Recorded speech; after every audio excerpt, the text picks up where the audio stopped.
ஜெய் சாயிராம். ஜெய் ஜெய் சாயிராம். நம்ம சாய் அன்பர்கள் எல்லாரும் எப்படி இருக்கீங்க?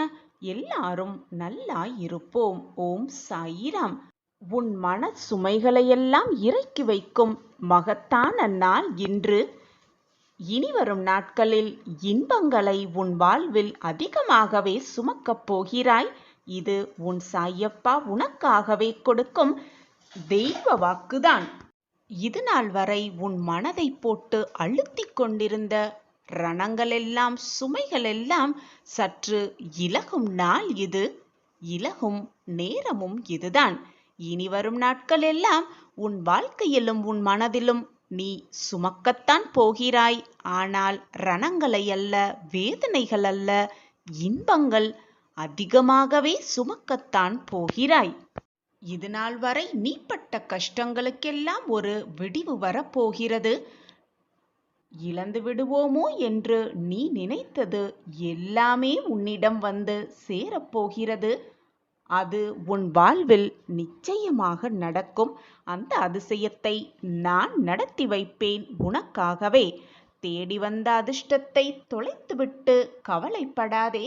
வாய்ப்பு வரும்பொழுது அதை பக்குவமாக பயன்படுத்திக்கொள்.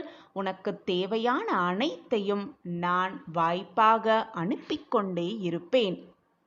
நீ தனிமையில் வடித்த கண்ணீர் என் பாதங்களை நனைத்து விட்டது. உன்னுடைய சுமைகளையெல்லாம் நான் இறக்கி வைப்பேன்.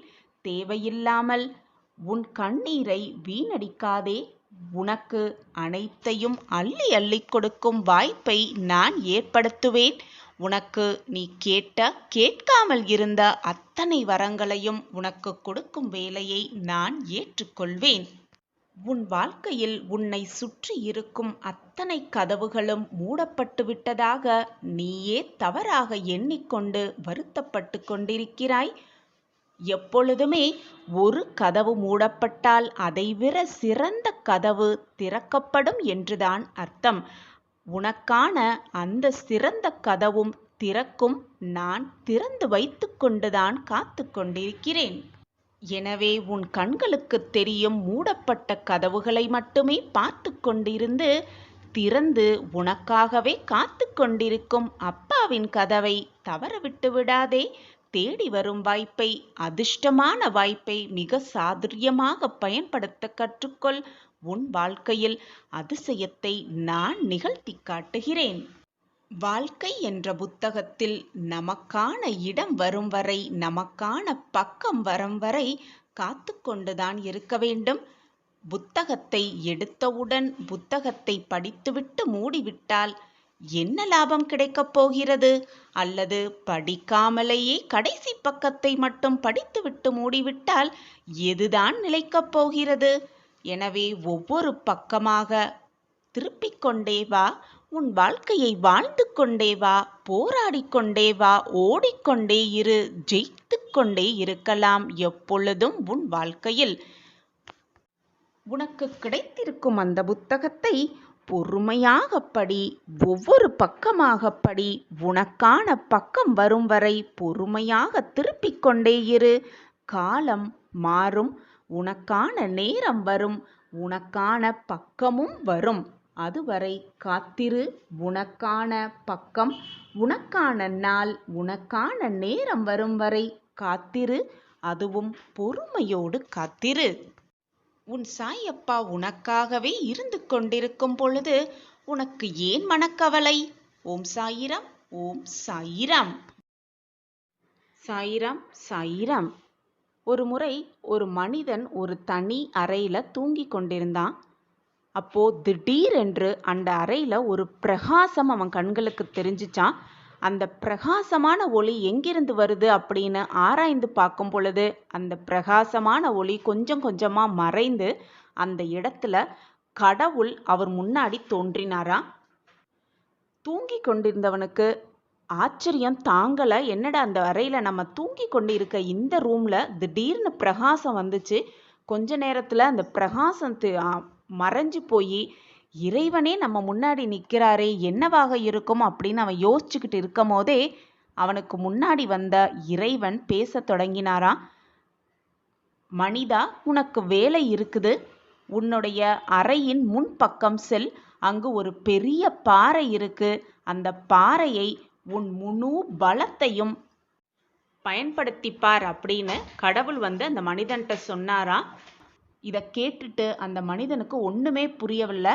அவனுடைய அறையின் முன்பக்கம் போய் அவன் சென்று பார்க்கும்போது அங்கே ஒரு பெரிய பாறை இருந்துச்சான்.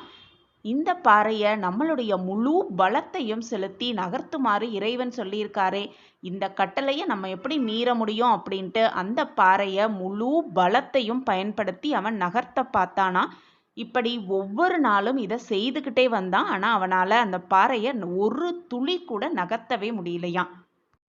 இப்படியே நாளும் போய்கிட்டே இருந்தது, வருடங்களும் போய்கிட்டே இருந்தது.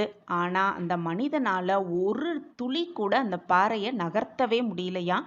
டெய்லியுமே சூரியன் உதயம் ஆகிறதுக்கு முன்னாடியே எந்திரிச்சு அந்த பாறையை தன்னால் முடிந்த அளவு முழு பலத்தையும் பயன்படுத்தி அவன் நகர்த்தி பார்த்துக்கிட்டே இருப்பானா.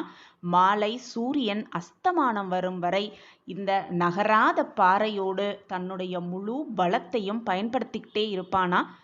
கடைசியில் புண்பட்ட மனதோடும் உடல் வலியோடும் இரவு அந்த அறையில் தூங்கும் பொழுது இந்த நாளை இப்படி வீணாக்கிட்டோமே அப்படின்ற உணர்வோடையே அந்த நாளில் அவன் தூங்கி போவானா. இப்படி தான் பல வருடங்களாக அவன் வாழ்க்கையில் நடந்துக்கிட்டே இருந்திருக்கு. அப்போ ஒரு நாள் உட்காந்து அவன் யோசிச்சானா, நம்ம வாழ்க்கையை இப்படியே வேஸ்ட் அடிச்சுக்கிட்டே இருக்கோம், வீணாக்கிக்கிட்டே இருக்கோம், இந்த பாறையை தள்ளுறதுலையே நம்ம முழு கவனத்தையும் செலுத்திக்கிட்டு இருக்கோமே, நம்ம வாழ்க்கை இப்படியே வீணாயிட்டு இருக்கே, நம்ம என்ன தான் பண்ணுறதுன்னு யோசிச்சுட்டு அவன் அதை கடவுள்கிட்டையே போய் முறையிடலாம் அப்படின்னு சொல்லிட்டு இறைவன்கிட்ட போய், கடவுளே நீங்கள் கூறிய வேலையில் தான் நான் பல நாட்களாக தீராத உழைத்து கொண்டிருக்கிறேன், ஆனாலும் அந்த பாறையை ஒரு துளி கூட என்னால் நகர்த்தவே முடியவில்லை, என்னுடைய தப்பு எங்கே இருக்கிறது அப்படின்னு எனக்கு புரியவே இல்லை, எதனால் நான் தோல்வி அடைஞ்சுக்கிட்டே இருக்கேங்கிறதும் எனக்கு புரியவே இல்லை, இதுக்கு காரணம்தான் என்ன அப்படின்னு அந்த மனிதன் இறைவன்கிட்ட போய் கேட்டானா. அதை கேட்டுட்டு இறைவனும் அவனுடைய கருணையோடு அவர்கிட்ட பேச ஆரம்பிச்சாராம். மனிதா, நான் ஒரு சேவை செய்ய வேண்டும் அப்படின்னு சொன்ன உடனே நீ அதை ஏற்றுக்கொண்டு அதை நீ செய்யவும் ஆரம்பித்தாய். ஆனால் நான் என்ன சொன்னேன்னா, உன்னுடைய முழு பலத்தை மட்டும் செலுத்து அப்படின்னு சொன்னேன். நான் பாறையை நகர்த்த வேண்டும் அப்படின்னு நான் சொல்லவே இல்லை. பலத்தை செலுத்துவது தான் உன் வேலை. உன் பலம் எல்லாமே தீர்ந்து போனது என நினைத்து இப்போது என்னிடம் புலம்பிக் கொண்டிருக்கிறாய், அப்படிதானே, உண்மைதானே அப்படின்னு அந்த மனிதனை பார்த்து கேட்டாராம் கடவுள்.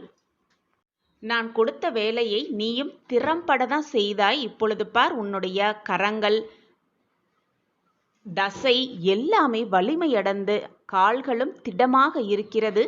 இந்த சோதனையை மேற்கொண்டு உன்னுடைய திறமைகள் பல மடங்கு அதிகரித்திருக்கிறது அப்படிங்கிறது உன்னால் உணர்ந்து கொள்ள முடிகிறதா? உன் பலத்தை பயன்படுத்துவது மட்டுமே உனக்கு நான் கொடுத்திருந்த வேலை. அந்த வேலையை நீ சரியா செஞ்சிட்ட, நன்றா செஞ்சிட்ட. இப்போது பார், அந்த பாறையை நான் நகர்த்தி காட்டுகிறேன் அப்படின்னு சொன்னாராம். நம்மளும் நம்ம வாழ்க்கையில் முயற்சி எப்போவுமே செய்துக்கிட்டே இருக்கணும். நம்மளுடைய முழு பலத்தை செலுத்தி அந்த முயற்சி செய்துக்கிட்டே இருக்கணும். அது தவறாக இருந்தாலும் முயற்சி செய்வதை மட்டும் விடவே கூடாது. ஏதாவது ஒரு வேலை கீழ் நோக்கி செல்ல செய்தாலும் முயற்சி செஞ்சுக்கிட்டே இருக்கணும். மற்றவர்கள் நினைக்கிற மாதிரி மற்றவங்க நடக்கலைனாலும் நம்ம முயற்சி செஞ்சுக்கிட்டே இருக்கணும். இப்படி எந்த ஒரு வேலையாக இருந்தாலும் அந்த வேலையை நாம் எடுத்துக்கொண்டாலும் அதற்கு தேவையான திட நம்பிக்கையை மட்டும் வச்சுக்கிட்டு அந்த வேலையில் முன்னேறிக்கிட்டே இருந்தோன்னா அதற்கான நம்பிக்கையும் பலமும் பொறுமையும் தானாகவே நமக்கு வரும். இப்படி நேர்மையான நற்பண்புகளோடு எந்த ஒரு கடினமான பணியையும் கடவுளோட ஆசிர்வாதத்தோட நாம் நிச்சயமாக செய்து அதில் வெற்றியை பெறலாம். இன்று உன் மனம் நோகும்படி எதுவுமே நடக்காது, நடக்கவும் நான் விட்டுவிட மாட்டேன். உன் வாழ்க்கையில் நடக்கப் போகும் மாற்றங்களை பார்த்து வியந்து ஆச்சரியப்பட்டு நீயே நாளைக்கு என் ஆலயம் வருவாய் நன்றி சொல்ல உனக்காகவே நான் காத்து கொண்டிருக்கிறேன் என் ஆலயத்தில். தோல்வியே வெற்றிக்கான முதல் படி. வாழ்க்கையில் வெற்றியடைய வேண்டுமென்றால் தாழ்வு மனப்பான்மையை முதலில் விட்டுவிட்டு நம்பிக்கையோடு முயன்று கொண்டே இருக்க வேண்டும். எந்த ஒரு சூழ்நிலைக்கும் பயந்து விடாதே. அந்த பயமே உன்னை தோல்வியடைய செய்துவிடும். வாழ்க்கையில் இன்பம், துன்பம், சந்தோஷம், மகிழ்ச்சி, வெற்றி, தோல்வி எல்லாமே சகஜம்தான் குழந்தையே. தோல்வி அடைந்து விட்டால் அதை அனுபவமாக எடுத்துக்கொண்டு அந்த அனுபவத்தை வைத்துக்கொண்டு வெற்றி பாதையில் பயணிக்க வேண்டுமே தவிர, தோல்வி வந்து விட்டதே, நான் இனி என்ன செய்வது, என் வாழ்க்கையில் எப்படி அடுத்த அடியை எடுத்து வைப்பது, என் வாழ்க்கையில் நான் வெற்றி பெறுவது எப்படி, எனக்கு துணையாக யாருமே இல்லையே, எனக்கு தோள் கொடுக்க எவருமே இல்லையே, எனக்கு உதவி செய்யவும் யாருமே இல்லையே என்று இல்லையே இல்லையே என்று நினைத்து கொண்டிருந்தால் அனைத்துமே இல்லாமலே போய்விடும். எல்லாம் இருக்கு, என்னால் எல்லாம் முடியும், அனைத்துமே என்னால் சாதிக்க முடியும் என்று நேர்மறையாக சிந்தனை செய். நீ நினைக்காததையும் நடத்தி காட்டும் வல்லமை உன்னுடைய எண்ணத்திற்கு இருக்கிறது. எப்பொழுதுமே கவலைப்படவே கூடாது. உன் லட்சியத்தை அடைவதற்கான எண்ணம் மட்டுமே உன் மனதில் இருக்க வேண்டும். அந்த எண்ணமே உன் வாழ்க்கையில் வெற்றியடைய செய்யும். உன்னை எப்பொழுதும் சர்வ நிச்சயமாக எப்பொழுதுமே தோல்வியை சந்தித்து அலைந்து திரிந்து நீ படும் வேதனை மிகவும் மோசமானதுதான். அந்த கடினமான சூழ்நிலையிலும் கூட உன்னிடம் யாருமே இரக்கப்படவே இல்லையே, யாருமே மதிக்கவே இல்லையே என்று வருத்தப்படாதே. அடுத்தவர் மனதை காயப்படுத்தியவர்கள், அடுத்தவர் மனதை நோகடித்தவர்களுக்கான வலியை நிச்சயமாக காயப்படுத்தினவர்கள், நோகடித்தவர்கள் அனுபவிப்பார்கள், அனுபவிப்பே தீருவார்கள். காலம் அதற்கான தக்க பதிலை அவர்களுக்கு கொடுக்கும். தைரியத்தை மட்டும் எப்பொழுதும் எந்த நொடியும் இழந்து விடாதே. உனக்கான பிரச்சனைகளை கண்டு கண்டு பயந்து பயந்து ஓடி ஒதுங்காதே. அந்த பிரச்சனையை எப்படி சமாளிக்க வேண்டும் என்று கற்றுக்கொள்வதே மிகப்பெரிய நம்பிக்கை சின்னமாகவே இருக்கும். வாழ்க்கையின் மீது நம்பிக்கை வைத்து செயல்பட்டு கொண்டே இரு. நிச்சயமாக உன்னுடைய தடைகளையெல்லாம் தகர்த்து எறிந்துவிட்டு வெற்றியோடு வீர நடை போடுவாய் எப்பொழுதுமே. இது உன் சாயியின் சத்திய வாக்கு. உன் அம்மாவாக, உன் அப்பாவாக, உன்னுடைய தோழனாக, சகோதரனாக, அனைத்துமாக நான் உனக்கு துணையாக இருப்பேன். தாங்கவே முடியாத, பொறுத்து கொள்ளவே முடியாத பல கஷ்டங்களை அனுபவித்து, வேதனையை அனுபவித்து அதிலிருந்து வெளியில் வரும் பொழுதுதான் தெரிகிறது, வாழ்க்கையில் சில உறவுகளையும் சில நிகழ்வுகளையும் சந்திக்காமலேயே இருந்திருக்கலாம் என்று. அப்பொழுதுதான் உன் மனதிற்கு புலப்படுகிறது. நிகழ்வுகளை சந்திப்பதும் சந்திக்காமல் இருப்பதும் நீ முடிவு எடுப்பதில்லை. ஏற்கனவே எல்லாமே முடிவு செய்யப்பட்டதுதான். முடிவு செய்யப்பட்டதுதான் உன் வாழ்வில் இது நாள் வரை நடந்து கொண்டிருக்கிறது. இனியும் எல்லாமே அப்படித்தான் நடக்கும். அதுதான் உன் வாழ்வின் கர்ம வினை. எது உன் வாழ்வில் நடக்க வேண்டும் என்று இருக்கிறதோ அது நிச்சயமாக உன் வாழ்வில் நடந்தே தீரும். ஆனால் நீ என்னை முழுவதுமாக சரணடைந்தால் உன்னுடைய கர்ம பலத்தின் முழு கஷ்டங்களையும் முழு வேதனைகளையும் நானே உனக்காக தாங்குவேன். அதை அனுபவிக்கும் மன வலியையும் உனக்கு தருவேன், மன வலிமையையும் உனக்கு தருவேன். உன்னுடைய பிரச்சனைகளை பற்றி யோசித்து கொண்டே இருப்பதை விட உன் மனதில் என்னுடைய நாமத்தை உச்சரித்து கொண்டே இரு. சாயி சாயி என்று சொல்லுவோருக்கு எந்த துன்பமும் நெருங்கவே முடியாது. சாயி என்று ஒரு முறை சொல்லிப்பார், வராத இன்பமும் உன்னிடம் வந்து சேரும். கஷ்டம் உன்னை விட்டு வெகு தூரம் ஓடியே விடும். எப்பொழுதுமே உன் மனதை அமைதியாக வைத்திரு. அமைதியைப் போல் நல்லதொரு ஆயுதமும் இல்லை, ஆறுதலும் இல்லை. ஒவ்வொரு பிரச்சனைக்கும் ஏதோ ஒரு தீர்வு இருக்கிறது. தீர்வே இல்லாத பிரச்சனையை உருவாக்குவதே இல்லை இறைவன். பிரச்சனை என்று ஒன்று வந்தால் அதற்கு முடிவு என்று ஒன்று நிச்சயமாக இருக்கும். பிரச்சனை வந்துவிட்டதே என்று அயர்ந்து உட்கார்ந்து விட்டால் எதையுமே உன்னால் யோசிக்க கூட முடியாது. யோசிக்கவே முடியாத பட்சத்தில் எதையுமே உன்னால் தீர்க்கமாக செய்யவும் முடியாது. எனவே பிரச்சனை வந்துவிட்டால் சோர்ந்து உட்கார்ந்திடாமல் அந்த பிரச்சனையை எதிர்த்து நின்று பார். எனக்கு துணையாக என் அப்பா இருக்கிறார் என்று சொல்லிப்பார். வந்த பிரச்சனை உன்னை விட்டு விலகிவிடும் வெகு சுலபமாக. பிரச்சனை என்று ஒன்று இருந்தால் அதற்கு தீர்வு கண்டிப்பாக இருக்கும். தீர்வே இல்லாத பிரச்சனை உனக்கு வந்தால் அது பிரச்சனையே இல்லை என்றுதான் நீ எடுத்துக்கொள்ளுமே வேண்டுமே தவிர, பிரச்சனை வந்துவிட்டதே என்று புலம்பிக் கொண்டிருந்தால் உன் வாழ்க்கையை யார்தான் வாழ்வது? உரிமை இல்லாத இடத்தில் எதையுமே எதிர்பார்க்காதே. எதையுமே எதிர்பார்த்து கொண்டிருந்தால் அது கிடைக்கவில்லை என்றால் அதுவே மிகப்பெரிய ஏமாற்றமாகவே இருக்கும். எனவே எதிர்பார்க்காதே. வருவது வரட்டும், போவது போவட்டும், இருப்பது இருக்கட்டும் என்று உன் வாழ்க்கையை, உனக்கு கிடைத்திருக்கும் அற்புதமான வாழ்க்கையை சந்தோஷமாக வாழப்பழகு. நீ நினைப்பதற்கு மேலாக எல்லாம் உன் வாழ்க்கையில் ஏற்றமிகு மாற்றங்களாகவே இருக்கும். இன்று உன் மனம் நோகும்படி எதுவுமே நடக்காது. நாளையே நீ என் ஆலயம் வந்து நன்றி சொல்வாய். உன் வாழ்வில் நடப்பெறும் மாற்றங்களை பார்த்து நானும் அதற்காக உனக்காகவே காத்து கொண்டிருக்கிறேன் பிள்ளையே. அகிலாண்ட பிரம்மா அகிலத்தின் நாதா எல்லோர்க்கும் நீயே ஓம் சாய் பாபா. என் பிள்ளையாகிய நீ கோடீஸ்வர யோகம் பெற்று பெரும் வளர்ச்சி அடைவாய். உன்னுடைய வளர்ச்சி யாராலும் இருக்காது. உன்னுடைய கடின உழைப்பாலும் உன்னுடைய முயற்சியாலும் தான் உன் வாழ்க்கையில் நீ முன்னேற்றத்தை அடைவாய். உறங்காமல் தூக்கமில்லாமல் நீ செய்த முயற்சியின் பலனாகத்தான் நீ அந்த கோடீஸ்வர ராஜயோகத்தை பெறப்போகிறாய். யாராவது உன்னை ஏளனமாக பார்த்தாலோ பேசினாலோ அவர்களின் சொல்லை காதில் வாங்கிக் கொள்ளாதே.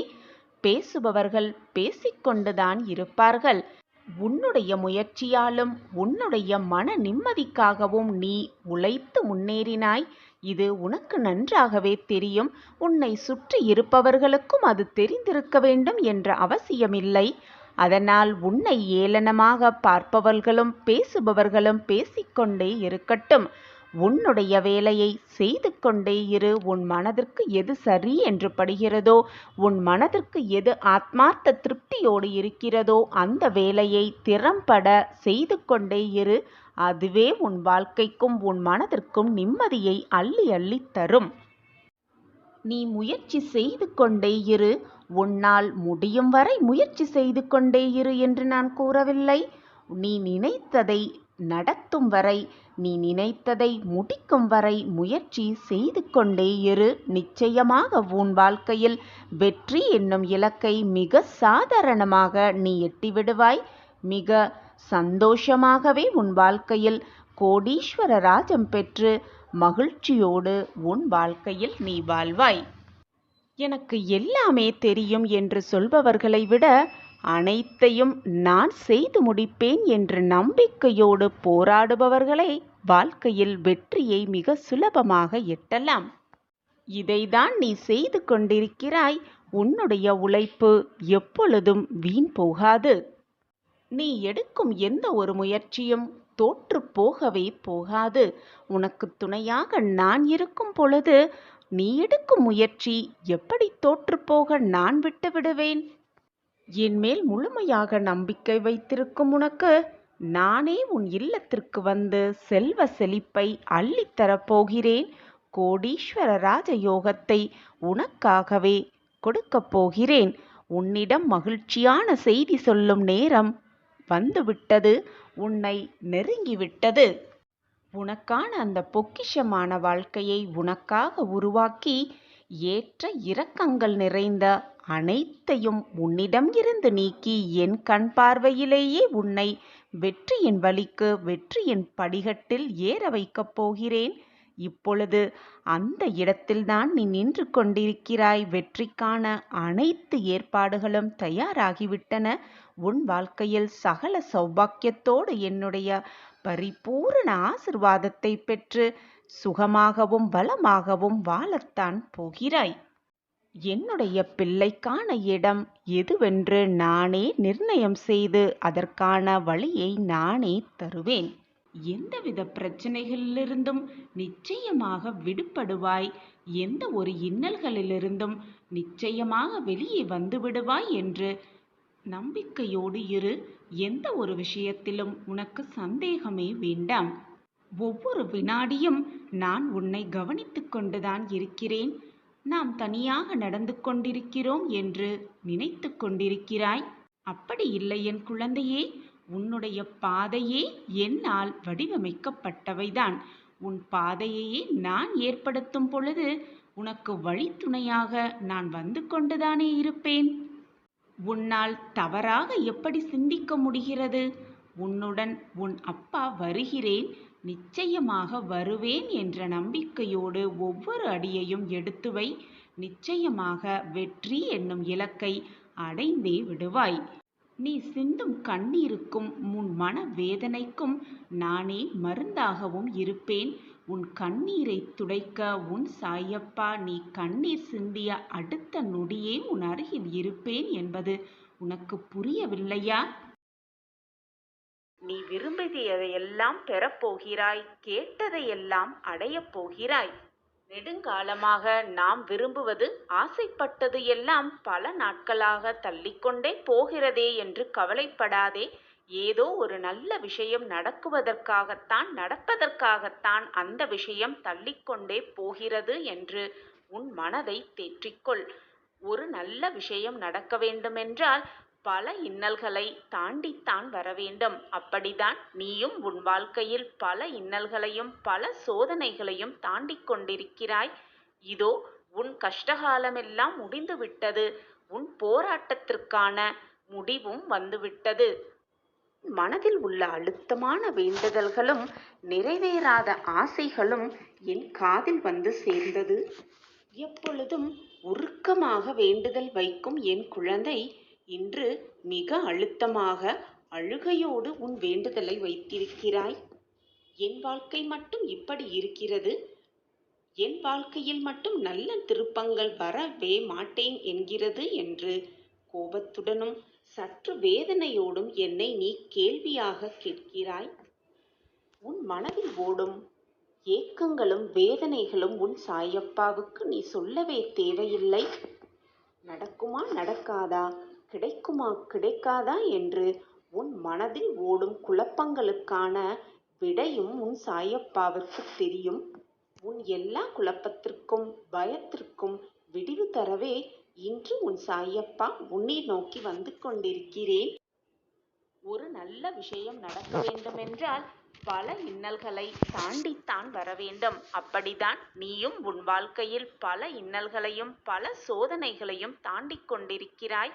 இதோ உன் கஷ்டகாலமெல்லாம் முடிந்துவிட்டது. உன் போராட்டத்திற்கான முடிவும் வந்துவிட்டது. உன் சந்தோஷமான காலம் ஆரம்பித்து விட்டது. அதற்கான திட்டத்தையும் நான் வகுத்துவிட்டேன். நம்பிக்கையோடு இரு. உனக்கான வாழ்க்கை இனி ஆரம்பம். நம் வாழ்க்கையில் மட்டும் ஏன் இவ்வளவு சோதனைகள் என்றுதானே யோசித்துக் கொண்டிருக்கிறாய்? உன் வாழ்க்கையில் நல்லது நடக்க, உன்னை மேம்படுத்த, உனக்கே உன்னை யார் என்று புரிய வைப்பதற்காகத்தான் இந்த சோதனை நடந்து கொண்டிருக்கிறது. இப்பொழுது நடந்து முடிந்துவிட்டது. உனக்கான வாழ்வு இனி மகிழ்ச்சிகரமான மாறப்போகும். அந்த அதிசயம், அந்த ஆச்சரியம் நடந்தே தீரும். நான் அந்த வேலையை ஆரம்பித்து விட்டேன். அந்த திட்டத்தை வகுக்கவும் செய்துவிட்டேன். இனி உன் வாழ்க்கையில் எல்லாமே ஜெயம்தான், ஆனந்தம்தான், சந்தோஷம்தான். ஏதாவது ஒரு ரூபத்தில் வந்து திடீர் திருப்பத்தை வாழ்க்கையில் நிறைவேற்றுவார் சாயிபாபா. ஏதாவது ஒரு குழப்பமாக இருக்கும் சமயத்தில், மனம் வேதனையாக இருக்கும் சமயத்தில் ஏதாவது ஒரு ரூபத்தில் வந்து அந்த குழப்பத்திற்கு விடையையும் அந்த மன போராட்டத்திற்கு தீர்வையும் கொடுத்தருள்வார் சாயிநாதா. எப்பொழுதுமே நம்பிக்கை உள்ளவர்களால் மட்டுமே வெற்றி கனியை ருசிக்க முடியும். தோல்வியை தோற்கடிக்கும் உலகின் ஒரே வலிமையான ஆயுதம் என்ன தெரியுமா? நம்பிக்கை. இந்த உலகமே நம்பிக்கை என்ற ஒன்றால் தான் இயங்கிக் கொண்டிருக்கிறது. நம்பிக்கையே இல்லாத ஒருவனுக்கு எங்குமே எதிலையுமே நிம்மதியே இருக்காது. எவ்வளவு பெரிய மலையாக இருந்தாலும் ஒவ்வொரு அடியாக எடுத்து வைத்தால்தான் உச்சியை அடைய முடியும். எனவே நகர்ந்து கொண்டே இருக்க வேண்டும், ஓடிக்கொண்டே இருக்க வேண்டும், போராடிக்கொண்டே இருக்க வேண்டும். இன்றல்ல என்றாவது ஒரு நாள் நிச்சயமாக வாழ்க்கையில் வெற்றி என்னும் கனியை ருசிக்கலாம். உன்னை ஏளனமாக பேசி உன்னை ஒதுக்கியவர்களெல்லாம், உன் குறைகளை காரணம் காட்டி ஒதுக்கியவர்களெல்லாம் உன் வெற்றியை கூடி கொண்டாடும் நாள் வரும் வரை நீ பொறுமையாக காத்திரு. உன் காத்திருப்புக்கான நல்ல பதில், நல்ல பரிசு நிச்சயமாக நான் உன் கைகளில் கொண்டு வந்து சேர்ப்பேன்.